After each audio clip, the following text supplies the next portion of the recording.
Welcome to the Skyline family of companies construction and COVID-19 informational series. This is installment 1, our pre-construction edition. This is the major thing. We talked about a lot of ways that subcontractor workforce is affected, about how schedules are affected, and those are probably your two biggest components of cost. The subcontractors are usually 85 to 90% of the cost on a project.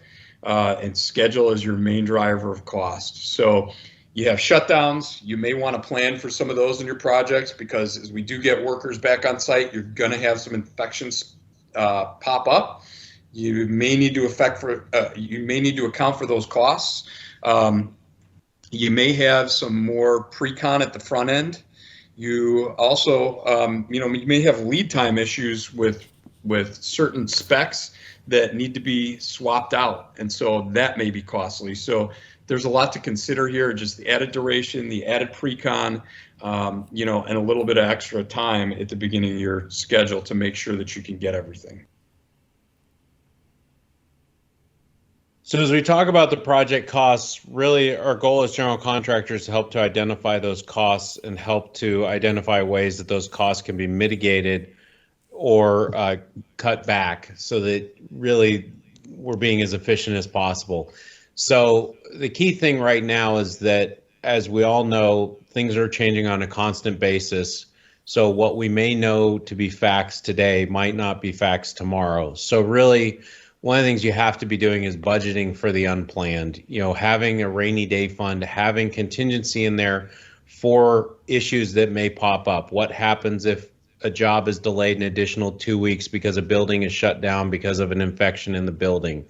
What is OSHA and or the state's going to come out and require as far as job site sanitation and cleaning, enhanced hygiene?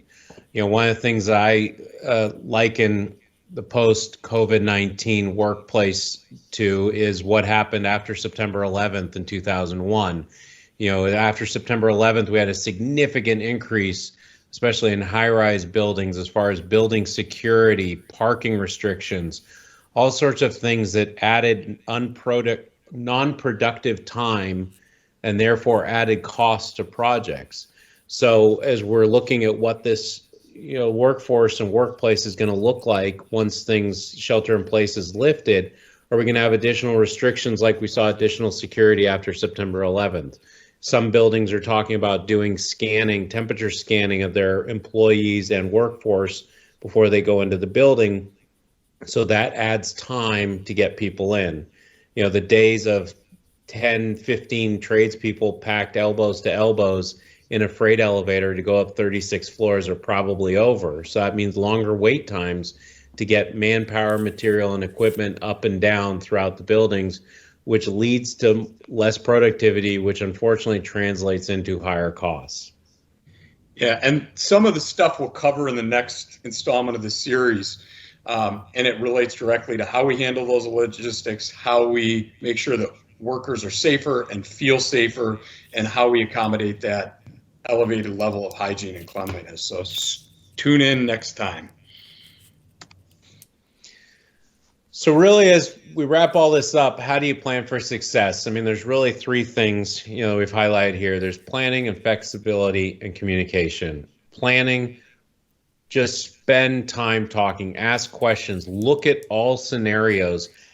If you had asked the industry 3 months ago, what do you think would happen if the infections got worse? Would they shut down the industry? Would we have mass shelter in place in cities and jurisdictions and states? Most people probably would have said there was a slim to none chance of that happening. So now that we know that stuff like that has happened, you need to consider those outlier scenarios. A what if scenario. Again, the whole idea is, as we like to say, plan for the worst and hope for the best. And so we have a method called SIP, which is Schedule, Issues, Procurement, and Planning. And that allows us to really bucket all of the different things that could happen on a project. It's a collaborative process, so that it's not just any one party. It's not the general contractor being dictatorial, but so that we're considering things like the hoisting constraints of the furniture people. You know, are they planning on bringing 40 guys in, all starting at the same time, all riding that freight elevator up and being asses to elbows putting furniture together? That's probably not going to fly. You have to plan around those things. So that's a process we go through on every project, and it's helped us navigate this because it's a forum for considering some of these new variables with COVID. You know, most of all, we need to be flexible. Anybody who's been paying attention to everything the last 4 weeks, I mean, look at how much the world has changed in just a month. You have to be adaptable. You have to be ready to roll with the punches. You have to be ready to address schedule, lead time, cost issues. If you do have that infection on the job site, what are you going to do? You need a plan for it. And that's something that we've thought through in great detail. You know, we're all in this together. We all have the common goal of getting things done as efficiently as possible, and it all boils down to communicating and working together. You can always reach out to Andy or myself or any of the rest of your Skyline team to ask what we know, what we're thinking, what we've heard, and how we can help either you or your projects.